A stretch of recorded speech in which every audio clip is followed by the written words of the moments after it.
Hello guys, यो बाख्रा किन खै किन चढ्दै चढ्दैन? तपाईले किन्नुहुन्न बाख्रा? के किन्ने? कसले बेच्ने बाख्रा? के किन्ने? केले किन्ने? पैसा राख्नु भयो होला त।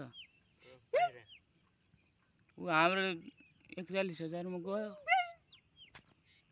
बाख्राबाट यति फाइदा छ तपाईलाई। अब तपाईले के भन्छ त्यसलाई? किन्दै किन्नुहुन्न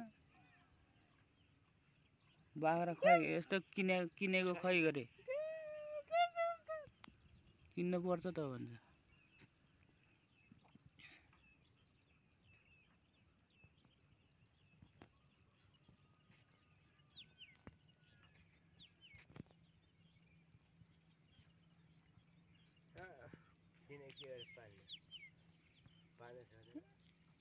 तपाईलाई भैँसीबाट भन्दा तपाईलाई बाख्रैबाट फाइदा थियो क्या।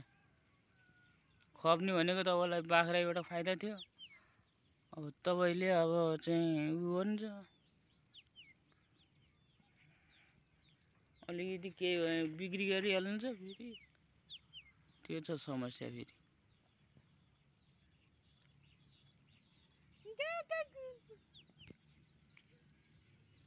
एउटा जेलो त राख्नै पर्छ के, जेको भए पनि।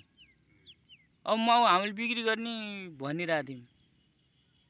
अब तपाईको अब के हो भने एकचोटि बोकै लिएन, पछि चाहिँ उ गरिदियो। एउटा अनि काटेर कटिङमा दिनु पर्ला अनि भनेर भने बाउले। पछि चाहिँ अनि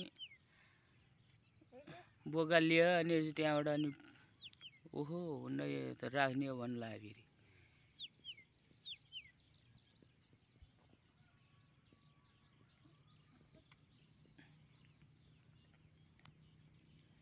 त्यही भएर यो माउलाई राखेको देख्नु न। यस्तो अहिले त्यो माउ त्यतिखेरै बोका लिएन भनेर त्यतिखेरै फाल्दिया भए हामीलाई कति घाटा लाग्थ्यो।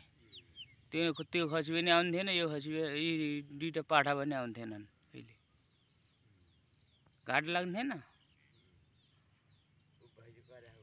तर यो अलि बाख्रा ऊ सेतो बाख्रा गयो तिर त्यहाँ गएको छ।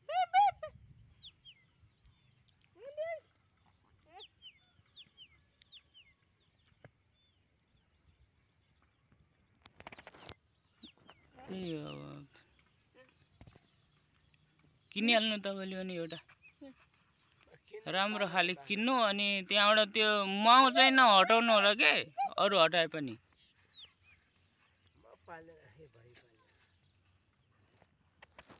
यो भिडियो हेरेर लाइक कमेन्ट सेयर गरिदिनु होला।